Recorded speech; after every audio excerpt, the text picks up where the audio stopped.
याच बसमध्ये 5:30 वाजताच्या सुमारास आरोपीने पीडित तरुणीवरती बलात्कार केलेला आहे।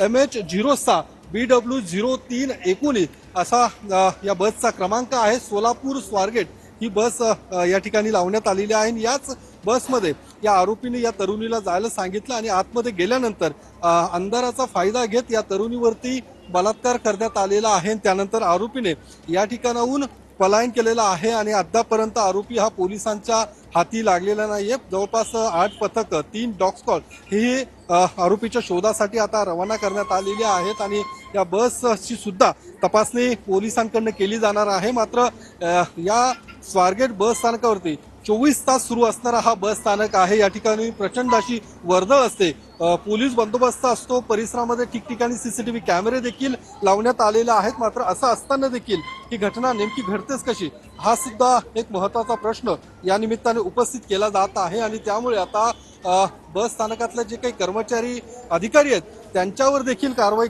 होण्याची शक्यता वर्तवली जात आहे। आणि आपण पाहू शकतो या बसमध्ये जो काही आरोपी आहे तो या तरुणीशी सुरुवातीला त्याने गप्पा मारल्या, त्यानंतर हा संपूर्ण प्रकार त्याने या बसमध्ये तिला जाण्यास सांगितलं आणि त्यानंतर तो तिच्या पाठीमागून येत या बसचा दरवाजा बंद केला आणि त्यानंतर हा सगळा प्रकार घडलेला आहे। आणि त्यामुळे आता या सगळ्या प्रकरणानंतर आरोपी नेमका कधीपर्यंत पोलिसांच्या हाती लागणार हे बघणं देखील महत्त्वाचं असणार आहे। कारण आरोपी हा रेकॉर्डवरचा गुन्हेगार आहे, त्याच्यावरती शिक्रापूर पोलीस स्टेशन अंतर्गत गुन्हा देखील दाखल आहे। तो सध्या जामिनावर असल्याची माहिती ही पोलिसांकडून दिली जात आहे आणि तरी देखील अजूनपर्यंत पोलिसांच्या हाती आरोपी लागत नाहीये। आपण या सगळ्या जी शिवशाही बस आहे तिच्या आतमध्ये जाऊन या संपूर्ण घटनाक्रम नेमका कसा घडला असेल ते माहिती घेऊयात।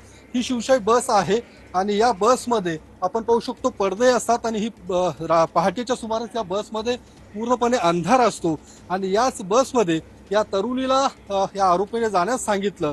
जी बस या तरुणीला पाहिजे होती, अर्थात तिला फलटणकडे जायचं होतं, ती फलटणकडे न जाणारी बस होती, ती अर्थात सोलापूरची बस होती, त्या बसमध्ये जाण्यास सांगितलं आणि त्यानंतर या बसच्या अर्थात तो त्या तरुणीच्या पाठीमागून आला आणि तात्काळ त्याने दरवाजा बंद करून याच बसमध्ये या तरुणीवरती बलात्कार केलेला आहे, अत्याचार या तरुणीवरती केलेला आहे आणि त्यानंतर या ठिकाणाहून त्याने पलायन केलेला आहे आणि अद्यापर्यंत पोलिसांच्या हाती हा तरुण लागलेला नाही, तो आरोपी लागलेला नाहीये। ज्यावेळी ही तरुणी तिच्या घरी अर्थात फलटणला रवाना झाली त्या ठिकाणी तिने हा संपूर्ण घटनाक्रम आपल्या कुटुंबियांना सांगितला आणि त्यानंतर दुसऱ्या दिवशी स्वारगेट पोलीस स्टेशनला येत हा संपूर्ण या सगळ्या प्रकरण पोलिसांना सांगितल्यानंतर गुन्हा दाखल करण्यात आलेला आहे। काही वेळापूर्वी